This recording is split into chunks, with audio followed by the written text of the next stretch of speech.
Raouf Farah est un chercheur en géopolitique qui travaille au Canada. Il est actuellement emprisonné depuis 100 jours en Algérie.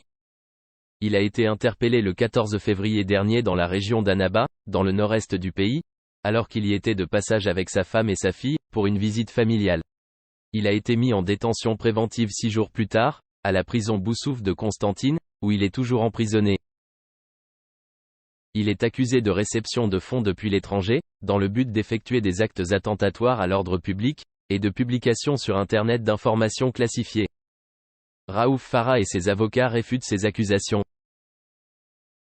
En fait, les autorités algériennes le soupçonnent d'être un militant du Hirak, ce mouvement populaire qui appelait à la démocratisation du pays.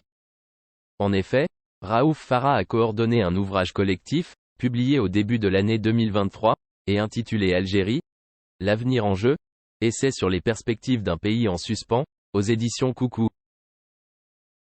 L'un des 20 contributeurs à cet ouvrage est le journaliste algérien, Mustapha Benjama, qui a été arrêté et accusé d'avoir facilité la sortie clandestine d'Algérie, par la Tunisie, de la militante Amira Bouraoui.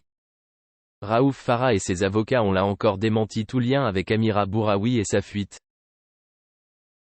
Raouf Farah est un intellectuel, qui travaille pour l'ONG, Global Initiative Against Transnational Organized Crime, depuis 2020. Le chercheur y est analyste sur la question des trafics humains en Libye. Ses proches demandent aux autorités algériennes, de lui accorder une libération sous caution. Or, à ce jour, 2 demandes de libération déposées par l'avocat de M. Farah, ont reçu des fins de non-recevoir. L'arrestation et la détention de Raouf Farah, rappellent le cas de Lazare Zouaïmia, un autre Canadien d'origine algérienne, qui a été accusé en février 2022, d'atteinte à la sécurité et à l'unité nationale, et jeté en prison pendant 40 jours, puis retenu contre son gré en Algérie. Il y était de passage pour rendre visite à sa famille.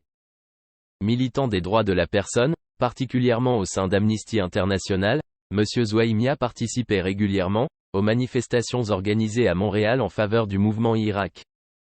Il a finalement réussi à rentrer au Canada, en mai 2022, mais a été condamné par contumace à 5 ans de prison en novembre dernier, pour son militantisme pro-démocratie, pourtant mené uniquement depuis le territoire canadien.